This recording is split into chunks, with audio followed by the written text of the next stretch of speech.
It is now 40 to 60 foot deep right here. So it's super deep. That means let's stay on the boat because I don't want to see none of you little guys falling in the water and becoming shark bait. Hoo-ha-ha. Hoo-ha-ha. Shark bait. Shark bait. Shark bait. Shark bait on all. 2 shark bait up there, you right there. Shark bait. Yep, you look like shark bait.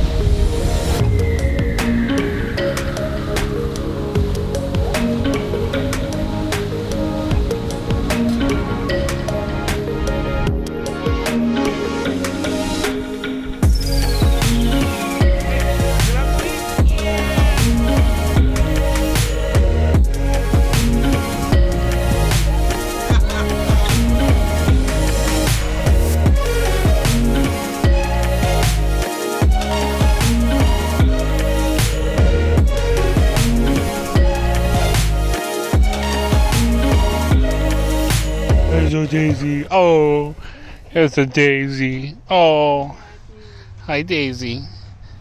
So we stayed in Crystal Beach, Texas, also known as the Bolivar Peninsula. It's across the bay from Houston and Galveston. It's a ferry ride away from Galveston. It was nice there. We enjoyed it. It was very quiet at the RV park that we stayed at. Yeah, there's a lot of small RV parks there. And this one, well, we'd heard through the grapevine. We never actually met the guy. I talked to him on the phone. Apparently he works on like oil rigs and lives in an RV, and he bought this land, built 22 RV sites on it, a playground, the 3 little cabanas with barbecues and a fire pit in the middle, and then they put a trailer with a couple washers and dryers in it. It looked nice. It did. It was small. I was able to get in one of the hammocks when we first got there, and then the wind kept blowing them, and they were spinning, and they changed, and it was loose. And when they would wind up tight from the wind, it would be higher. Yeah. So if it got unwound the way it's supposed to be, then it was like too low to the ground. Yeah, it was too low to the ground. So it was a nice idea. I love hammocks. I would have loved to have been able to go into the hammock, but it was too cold while we were there to enjoy it. And it was too windy. There's a lot of rainy days, a lot of wind. I guess that's just the time of year that we went. We got there like Valentine's Day. Yeah, so. And stayed till March 13th. Subscribe and like our video. The things that we did, like going to church, we went to First Baptist Church. It was First Baptist of Crystal Beach. Of Crystal Beach. Yeah, that was the best thing that we did, I think. The people there were great, and they took us in, and they fed us. We played games on Tuesday. I played games with the ladies. Learned how to play dominoes. I've never played. I had a good time. I actually had a good time. The church was great. They were very welcoming to transient people. Yes. There's a lot of their base right there is a lot of people that stay through the winter, that then leave and head up north. And then through the summer, they just have a lot of people that are there for shorter periods of time. And so the church body has come to expect that.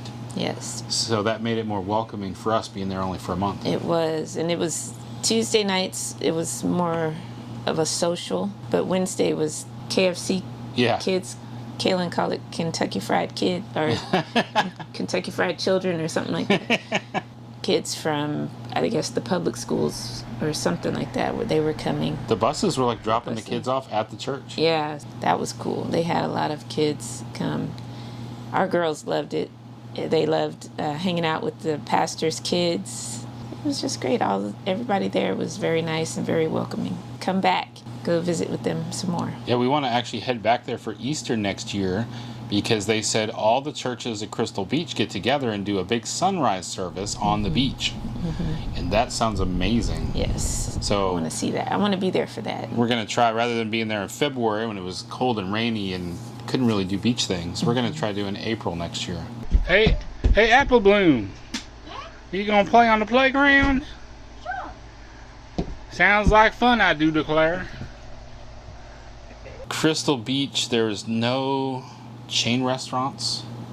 No. None. It felt like a remote town. Yeah. There was Dollar General and Family Dollar. The big grocery store, though, was the big store. Yeah, the big store. There was an Ace Hardware in the big store. Then you had a grocery store, and it still even had like all the beach shop kind of stuff. Like you could buy all your seashells, magnets, and t-shirts there too, as well as everything you need in the hardware store, your pipes for plumbing. Yeah. Your bananas and salad and milk and steak. And Yes. all in one shop. I bought magnets. We got some stickers too for Crystal Beach. Yeah. there. That's where we got the beach pass.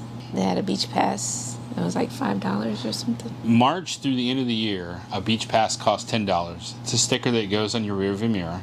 And in order to be able to go out and park on the beach, you have to have a sticker. January and February, they're not like officially for sale yet, but you can get them for $5, but only on certain days and certain times. But they're still good for the whole year. I tried making the kids think, the girls, like, so if I buy the 2022 pass and I go out on New Year's Eve, will after midnight they please give me a ticket for being on the beach on 2023? Yeah, just being a dork. You can camp for free out there as long as you've got a sticker in your windshield. It's that simple. And they had, I think, 23 or 26 miles of beach that you can camp on. Being it was a cooler time of year, we didn't see a lot, but there was a few people over there with, I know we saw a few RVs. I want to say I saw somebody tent camping. It was really windy. There's skunks. I was walking Daisy to the beach one night, and all of a sudden I realized there's skunks in front of us. I'm like, okay, we're not making it to the beach, Daisy. And we turn around and go back, and then there was a skunk on the other side of us. And we're like, and that one crossed the road and was like in the ditch and watching us walk. I mean, like that skunk was actively watching me and Daisy walk, and I said, "Go, Daisy, go!" We started running.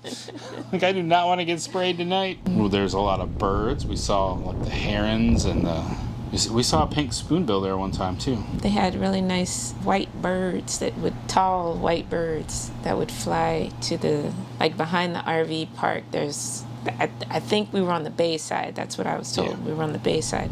So on the bay side, there was some water, and I would see white birds fly out there, and we'd walk Daisy, and then they'd fly away, and I mean, just beautiful birds. What was neat too is they've got the channel, like the tugboats take the barges up and down this channel. I think it goes from all the way down by like Corpus Christi all the way up to like Lake Charles in Louisiana. And so we could just go out the RV and look out the back and just see these tugboats constantly just night or day.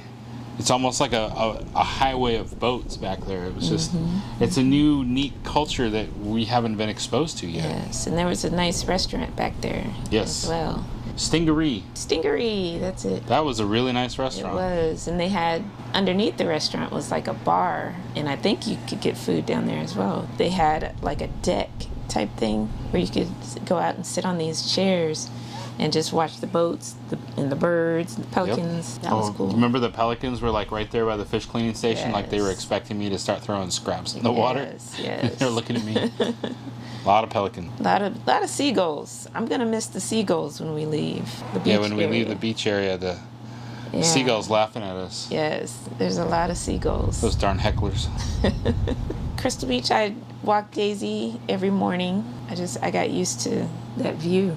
And it was nice that the RV park that we were at had a washer and dryer. Yeah, because at first when we got there and we hadn't talked to anybody. Yeah, we didn't know. And there was like a trailer with a deck with lights on it. It looked real nice. Like a trailer, like a RV trailer. Yeah. So we're like, where are we going to go wash clothes? We couldn't even find a laundromat on the peninsula. Well, there's a Coke machine outside, and there's these sliding doors and steps going up to it, and like a ramp if you had a wheelchair. David, I think, went up there. And I just went up there and I'm like, I don't know, I'm going to open this door and either I'm going to find somebody in an office, like, hello, how can I help you? Or I'm going to find the bathroom. Yeah. I didn't know what I was going to find. And so I opened the sliding door and it's like this nice. It was like a renovated house. Yeah. The walls and everything weren't done like an RV. They were done like a house. Yes. Like drywalled and spackled and painted. And, and yeah, there was 2 washers and 2 dryers, and I think it was $2 each. And it was so close. We were so close. It was convenient. We didn't have to start doing the thing where we like everybody get all your stuff together at once and go. You're like just walk over there when you need to do something. It was nice and close. Yeah. Playground was I picked the site specifically. You can book this place online. So I picked the site specifically so that right out of the back of our RV would be the swing set. And that worked out really well because the girls love to go over there and swing. Like, that was where Kaylin, she loved swinging and listened to her headphones, listening to some music. And then they'd go up it had like a treehouse type thing with a slide. There was a couple times we'd look out and Kira and Kaylin both were together in a hammock, like huddled together, like talking to each other. Hey, you doing it wrong. There was the neighbor from Canada. Yeah. There was a boy that was Kaylin's age named Christian, and his grandmother were living the van life, and they were down from Ottawa, Canada. They'd been all the way down to South Padre Island, and they were working their way back up north and stayed next to us for a while. Yeah, we think it's Ottawa. We're not sure. Yeah, I think it was Ottawa. Kaylin and Christian would stay out in that little treehouse thing Talking. way into the dark hours of the night, and I'd have to go out there and be like, what's going on out here? Thankfully, we could actually look out the side window of the RV and see, look right into it. So it wasn't an uncomfortable situation. But it was great. The fact that he was able to get out of his small van with his grandmother and go play with another kid, that was great. And Kaylin enjoyed it. She likes talking to other kids. We never did take the bikes down because it was all gravel. And I didn't think that the girls' bikes would handle well just being all gravel. Yeah, they didn't really want to do that. So as far as like if people wanted to take e-bikes and stuff there, if it's going to have a bigger tire in order to get in and out of there. Beach buggy or golf carts or whatever you want to call them is a big deal in this area. A lot of people love driving around in those. You can rent them. Man, they're expensive. If you don't have your own, $170 a day kind of prices. There was somebody from the church actually who was like, why don't you go ahead and borrow ours? And we thought about it. And we wanted to do it. And it just, it never really worked out for us to get that accomplished. So you can ride the ferries. I think that was what introduced us to ferries this time around. Yeah, because before that, the only time we ever rode on a ferry was in Port Aransas in the summer of 2020. And it was such a short ride. Oh, there was one other, Jacksonville, where we had to pay for the ferry ride. To go to Mayport, which was also, it was a little bit longer, but the one from the Bolivar Peninsula to Galveston is a long ferry ride. It's long enough, like maybe 20 minutes for the whole duration. That you have to shut down your engine, but they have a whole observation deck with stairs to go up, bathrooms. A lot of people, I don't know if we saw dolphins on that ferry. No, we didn't. But a lot of other people were saying you can watch the dolphins from that ferry. We weren't looking for them, so we didn't start looking for them. But we rode that ferry a couple of times. Anytime we wanted to go to Galveston, because if you want to drive around the bay, it's multi-hour drive up through Houston and down to Galveston. Whereas the line was never terrible to get on the ferry, but we were avoiding like the weekend rush hour. Not trying to be there during rush hour. Right. So if we need to go to Walmart, it would be like Thursday at 7 p.m. We'd go get in line and get on the ferry, go across, stop at Taco Bell because we didn't have any chain anything. So we're like, oh, I haven't seen Taco Bell in a while. Go to Walmart, get some groceries, and then head back. And we do that like, there's things you just can't get at the big store that we would need to go to Walmart for. Then we also went across, because Galveston has a lot more of the touristy stuff, and you booked us on something special. Yes, we did a dolphin tour. We actually saw dolphins. That was actually very cool. Good morning. Tanya had purchased tickets for us to go on a dolphin cruise this afternoon. We figured might as well get over there now. So we're up early. Time to get ready. All right, dressed and ready. Let's get out of here.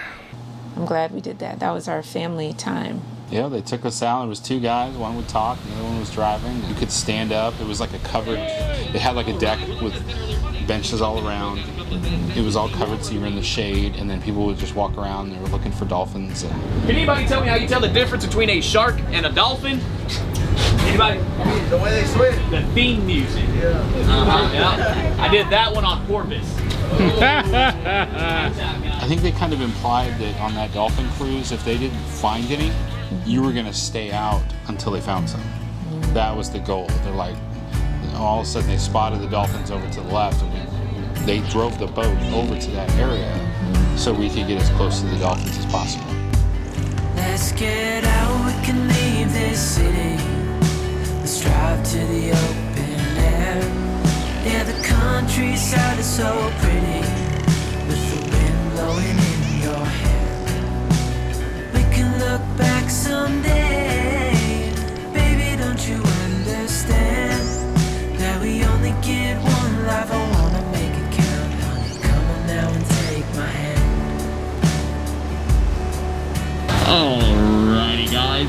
Like I said earlier, this right here off to the left is the SS Selma, which is a sunken concrete ship. It worked out good enough during that time, though, to where they built another dozen of these ships. This one was the largest one of the fleet. She was originally 434 feet long, built back in 1919 in Mobile, Alabama, used as an oil tanker weighing about 7,500 tons. So she was super, super heavy. What ended up happening was it hit a jetty out Tampico, Mexico somewhere, tearing about a 60-foot gash in the side of it. So they brought her down here to Texas to try to repair it, and they quickly learned that you can't get concrete watertight again once it's already been breached. So they decided to scuttle it right here as a shallow water marker. For all the bigger ships back in the day to know that it is very shallow in this area and to stay away. And here's where she's been sitting in this exact location since 1921. So she's a little bit over 100 years old. Pretty cool stuff. And believe it or not, there was actually a gentleman who used to live on board the Selma during the 1950s. True story. He was known as the Hermit of Galveston. And he lived on board this bad boy for about a good 6 years with chickens and goats and a few other livestock. Eventually, the Coast Guard gave him the boot, and they said that nobody can live on the Selma anymore.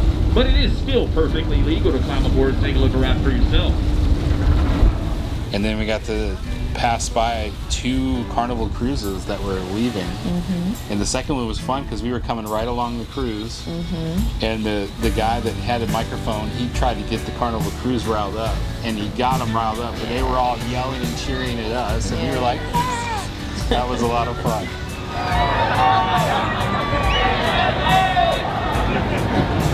You see all the people up there celebrating?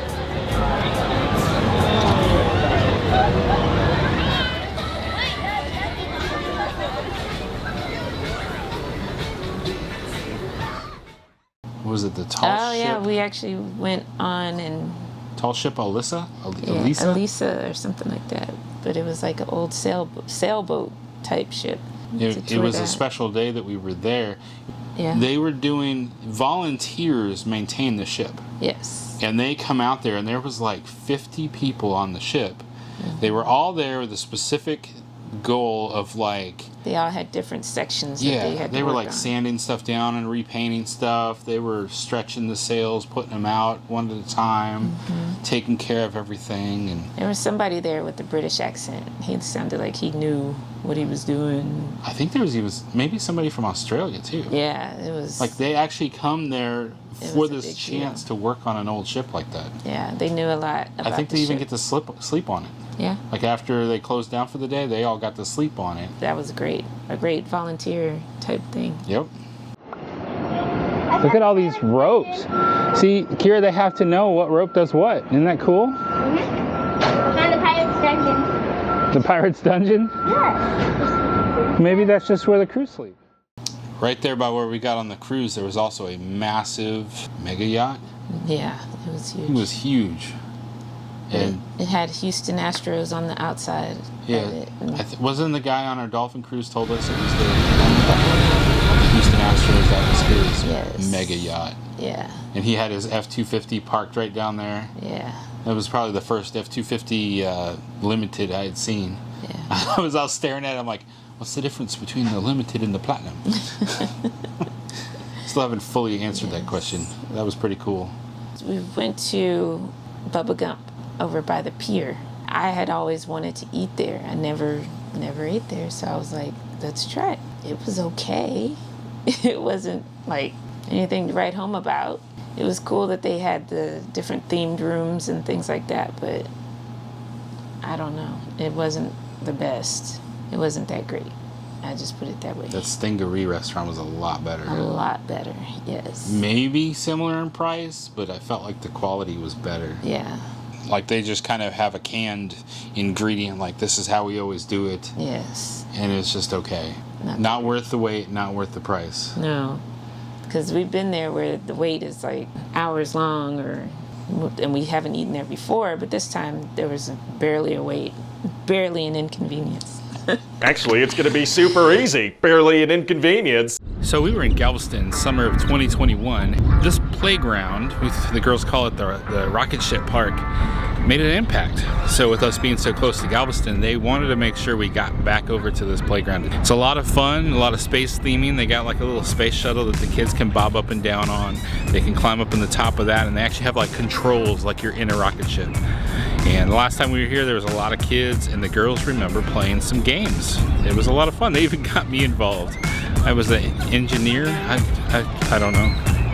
But anyway, let's go check this park out.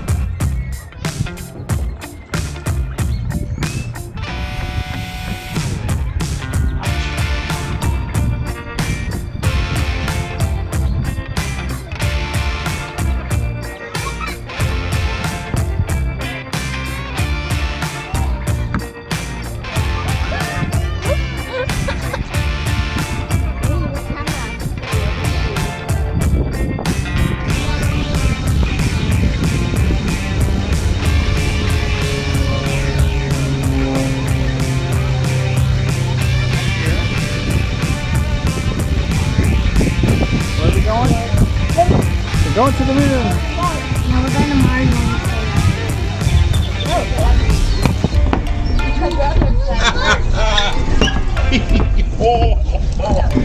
Are you able to fit? Yeah. Dad! Hi! We're taking off! We're taking off!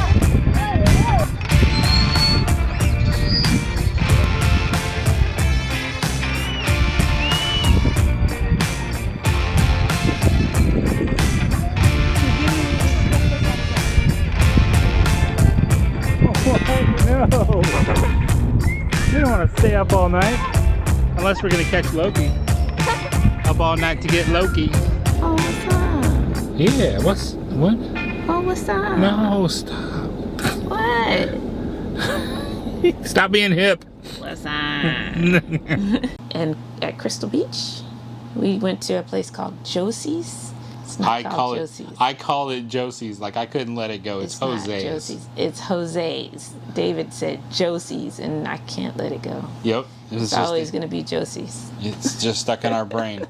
The customer service was amazing. Yes. I think that was our first night on the Peninsula. Mm-hmm. And yeah, they were awesome. They'd just bent over backwards to take care of us. The food was good, and the prices were not unreasonable. Yeah. And it was like a mixture of Mexican food and seafood. Yeah. Maybe a little bit of American food too. We were definitely impressed. Yeah, it was great. So if you've watched our videos, you may have heard us talk about general delivery at the post office before. And Crystal Beach or Bolivar Peninsula may have broken us for ever using general delivery again. We've had a number of different results in the different places we have gone. And I would say this one was the worst. Yeah. Basically what it amounts to, and I guess this is kind of universal across the board. So if you have a post office that helps you out, then they're exemplary. The rest of them, the norm is, if a delivery shows up from UPS, it'll be refused. I finally tracked down the post office and I go in and I'm like, why aren't you guys receiving my general delivery? And he goes, because they were sent by UPS. And I'm like, I ordered it through Amazon. They don't give me an option to choose the carrier. Mm-hmm. And then he says, as he's walking away, then maybe you should be talking to Amazon and not me. And then he just walks to the back room, and I was very angry. I'm like, what? Yeah, he knows as well as I do. Amazon is a giant corporation. And sure, I can put some input in, but at the end of the day, I've been around the country, and I know that there are post offices that understand what we're going through and will accept the package. Whereas another one, Junction, Junction, Texas had a different idea where they said, we'll accept it, but since we're doing a service and you haven't paid us, we're just going to charge you the shipping cost that it would have cost. Okay, not the greatest thing in the world, but at least you accepted it and I was able to get my package. Yes. So it's different everywhere. Yeah. And that's what we're finding, and it's frustrating. And they don't have to be rude about it, but they can be. Yeah. So in the end, what happened, we were able to get our RV site number and everything put into Amazon, and they were able, and as well as with UPS who was handling it, and the UPS guy came back, and we only talked to him once, right? You talked to him? Yeah. And then he finally figured out where we were, and that guy drove all the way back down from Beaumont and dropped off all of our boxes. Yes. Well, we had to call a number and enter our package numbers, tracking numbers, something like that, and then pay money. In the end, he delivered all of our packages back to us, but we still paid the money. We're never going to get that back. Well, and we had to do that for each package. Going forward, we ordered more stuff, though, and we were able to put in the RV park site. Yeah. So our fear was there's no office, so no one's going to be able to receive it. Yeah. But we got an established relationship with the UPS guy, and he's just like, he would just show up at that park, drop it on our step, knock on our door, and drive away. Yes. So in the end, it all worked out, but getting to that was very difficult. The post office, I'm not happy. I'll try to bite my tongue on a few things I could say, but the takeaway that I learned is, if you've got no other opportunity, what you probably will have to do is pay for 6 months worth of a P.O. box, no matter how long you're staying. Get the P.O. box, then even if a big box comes in, they'll hold it for you at that P.O. box. Like, they'll hold it in the back.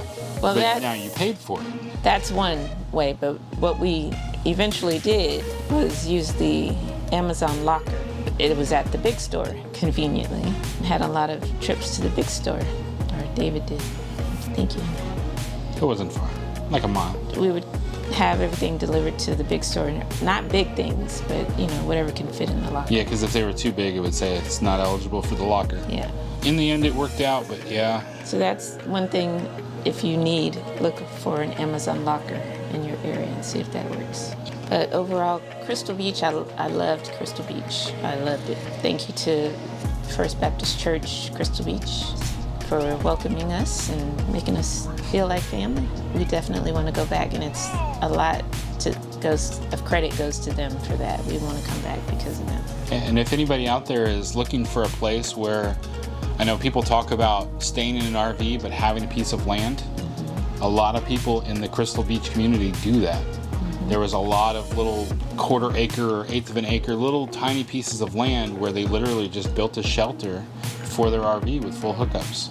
And then that way they can stay there in the wintertime, and then they can head up north in the summertime. And the reason I bring that up is because there's a lot of cities and counties that will have rules against living in your RV full time. So knowing that Crystal Beach area allows that is good, useful information. Yeah. And if you need a church or looking for a church to go to, First Baptist Church, Crystal Beach, I recommend. Yep, it was a great church. We will see you next time.